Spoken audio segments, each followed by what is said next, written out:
संसद की संयुक्त बैठक को राष्ट्रपति प्रणब मुखर्जी के अभिभाषण के साथ बजट सत्र की शुरुआत। राष्ट्रपति प्रणब मुखर्जी ने उम्मीद जताई कि संसद के बजट सत्र के दौरान जनता से जुड़े मुद्दों पर व्यापक चर्चा होगी। राष्ट्रपति ने अपने भाषण में सरकार के विकास के मुद्दे पर जोर देते हुए कहा कि हमारे लिए सबका साथ, सबका विकास ही विकास का एजेंडा है। प्रधानमंत्री नरेंद्र मोदी ने बजट सत्र को काफी महत्वपूर्ण बताया। उन्होंने कहा कि पूरी दुनिया की नजरें इस बजट सत्र पर टिकी हैं और हम रचनात्मक आलोचना का भी करेंगे स्वागत। संसदीय कार्य मंत्री वेंकैया नायडू ने कहा, सरकार संसद में जेएनयू सहित किसी भी मुद्दे पर विस्तृत चर्चा करने के लिए तैयार। जीएसटी और रियल एस्टेट बिल को पारित करने पर जोर दिया जाएगा।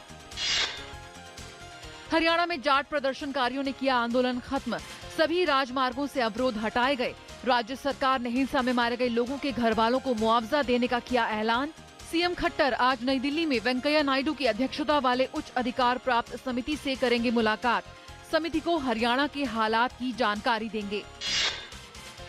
देशद्रोह और राष्ट्र विरोधी नारे लगाने के आरोपों का सामना कर रहे उमर खालिद सहित 5 जेएनयू छात्रों ने लगाई हाई कोर्ट में गुहार। गिरफ्तार किए गए जेएनयू छात्र के संघ के अध्यक्ष कन्हैया कुमार की जमानत याचिका पर सुनवाई कल तक के लिए टली। दिल्ली हाई कोर्ट ने दिल्ली पुलिस से स्टेटस रिपोर्ट दाखिल करने को कहा। हरियाणा में चल रहे जाट आंदोलन के चलते दिल्ली में पैदा हुआ पानी का संकट अब खत्म होने को है। दिल्ली को पानी की सप्लाई करने वाली मुनक नहर को सेना ने आंदोलनकारियों के कब्जे से खाली करा लिया है। नहर की मरम्मत का काम चल रहा है। जल्द ही दिल्ली में पानी सप्लाई सामान्य होने की उम्मीद है।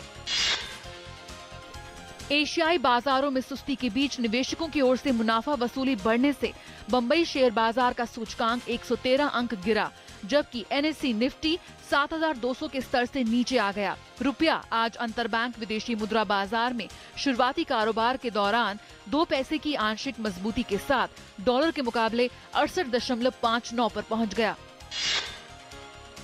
खाद्य मंत्री रामविलास पासवान ने सोमवार को आश्वासन दिया कि दालों के दाम इस साल नहीं बढ़ेंगे, क्योंकि सरकार ने आपूर्ति और मांग के बीच अंतर पाटने के लिए आवश्यक कदम उठाए हैं। पासवान ने कहा कि आयात और निर्यात पर निगरानी बढ़ा दी गई है। जम्मू कश्मीर के पंपोर में आतंकवादियों से लोहा लेते हुए शहीद हुए सेना के जवानों को कल भावभीनी श्रद्धांजलि दी गई। इस मुठभेड़ में 5 जवान शहीद हुए, जबकि 3 आतंकियों को भी मार गिराया गया है। शहीदों के परिजनों ने भी अपने बच्चों की शहादत पर फख्र जताया है। प्रधानमंत्री नरेंद्र मोदी ने कहा कि दुनिया काफी चुनौतियों का सामना कर रही है। मोदी ने कहा कि हमें इस पर नजर बनाए रखनी होगी कि भारत इन चुनौतियों से निपटने में किस प्रकार की भूमिका अदा करेगा। नेपाल के प्रधानमंत्री केपी शर्मा ओली ने कहा है कि उनकी भारत यात्रा का उद्देश्य नए संविधान को स्वीकार करते समय दोनों देशों के बीच बनी गलतफहमी दूर करना है।